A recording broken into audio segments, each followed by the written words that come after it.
Hi, this is Greg again on Duff Makes It. Here you can see firewall. I've welded up the holes and put some paint on it, some primer. It's a little dark right there, it's hard to see since everything's black, but it's all been welded up and gotten some paint on it there.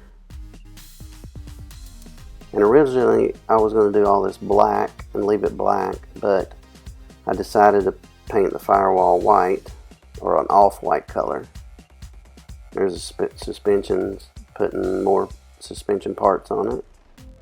The rotors and calipers and the upper and lower control arms.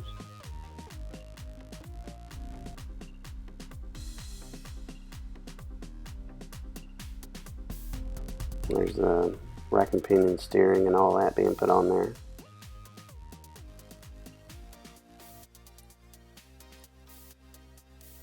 More work on the floorboard.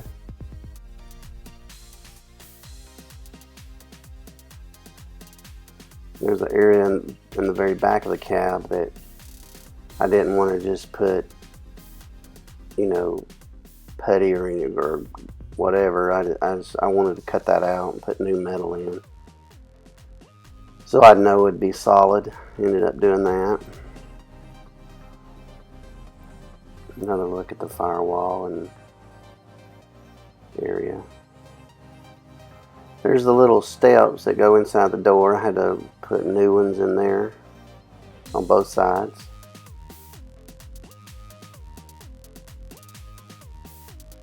There's a little area I had to cut out.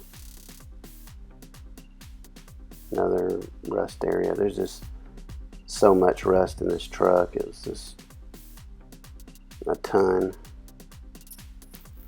There I am, puttying up the areas where I welded and then covering up my suspension, because I'm going to paint the firewall. Like I said, it's the inside of the truck and the firewall and all is like a off-white color. That's primer. That's gray primer. And there's my off-white color that I'm starting to paint. It's kind of like a milkshake white. I mean, it's a really nice color. It really looks good. And what I did with this, you'll see later, I scuffed it, the white. I didn't leave it pristine like that. I scuffed it. And there you can see that's the steering column, the drop for the steering column. You see there, you can see where I wet sanded through the paint a little bit. I did that to make it look like it was old, because I'm building a patina truck, and I did that to make it look old. There's on that black area on the bottom is like a truck bed liner. I did that for rocks, and so rocks wouldn't hit it and ding it and stuff, and insulate it. It also helps insulation too. There's the top of the dash. I actually sprayed that with some rattle can. It actually looked pretty good when I got done with it. I made it look old. I made everything that I did look old, so that it would kind of match that outside of the truck. And the outside of the truck mostly was, natural. It wasn't. I didn't make it look like that. It was just naturally patinaed. Here I am putting more parts on the brake, booster and master cylinder. Starting to shape up. These light buckets for these 58 and 59 models, they don't repop those. You can't buy new ones, or I couldn't find any.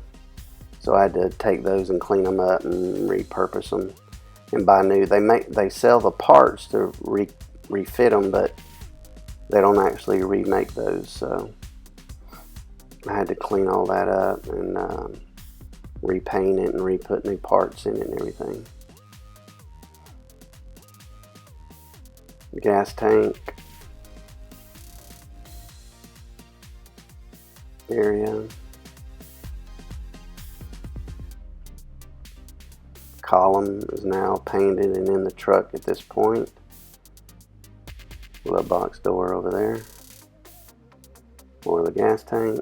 I skip around a lot. I know. I apologize for that. I just took pictures as I just put the pictures in as I took them.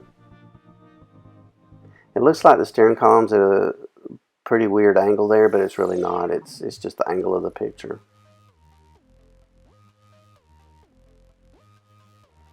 Putting sound deadening into the, I put sound deadening all inside the truck there to help, and it's pretty quiet in there when you're driving down the road. There's not a lot of road noise. Ignition switch area.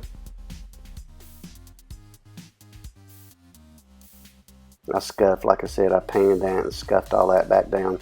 And this is a not a two-stage paint, it's single-stage paint, but it was hard to sand through. It was very difficult to sand through once it dried. Here's the side emblems for the hood. Here I am starting to wire the truck. Starting to run the wires in there a little bit just to get everything started.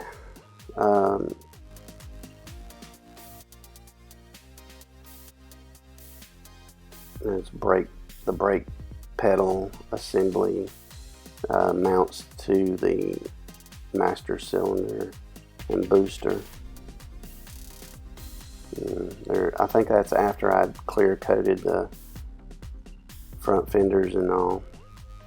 Now this is a bracket that I was going to do. I built to go on the dash, and you'll see here that my idea was to put an iPad on the dash and to use it as a radio head unit type thing, or not really a radio, but a music for my music. And I ended up not doing this. It would have been cool to do, but I ended up not doing this because I'm going to have to put switches in the dash and those dash holes for the AC and heater, and it would be in the way of that. So a wiring for the light switch, boring stuff. Gauges in, a lot of the dash put together there at this point.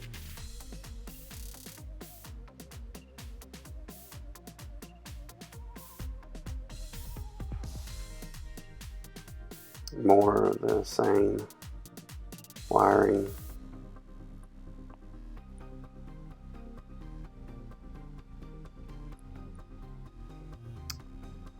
Here I am starting to figure out where these bed strips go and make sure nothing interferes with them. This is an aluminum piece that I made that goes in the behind the seat, and it holds these panels in place. I did some aluminum pieces back there and riveted them in, and it's to hold these panels back there. And I covered them with material, but they didn't work very well. And I took them out, and I ended up having to redo. I'm gonna end up having to redo them and put them back in there, but they look good there without material on them. Here I am setting the motor in place.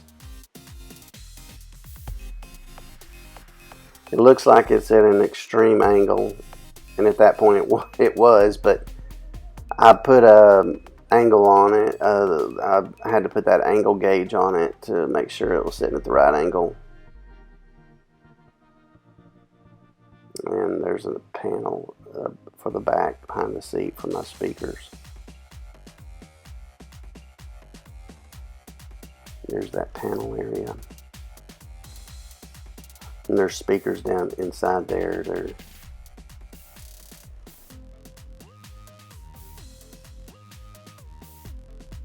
This is the cross member for the transmission. And I designed it that way so it couldn't come out unless you twisted it. And rear brakes, all new parts in the rear brakes. That's the intake and transmission and drive shaft. I had cleaned up and painted and all. It's all refurbished stuff. I stuck this picture in there to give you an idea of what is the finished product looks like. Drives good, runs good. Well, that's it for this video. I appreciate it. Like, share, subscribe, and join me for part 4 of my 58 Chevy truck build. Thanks a lot.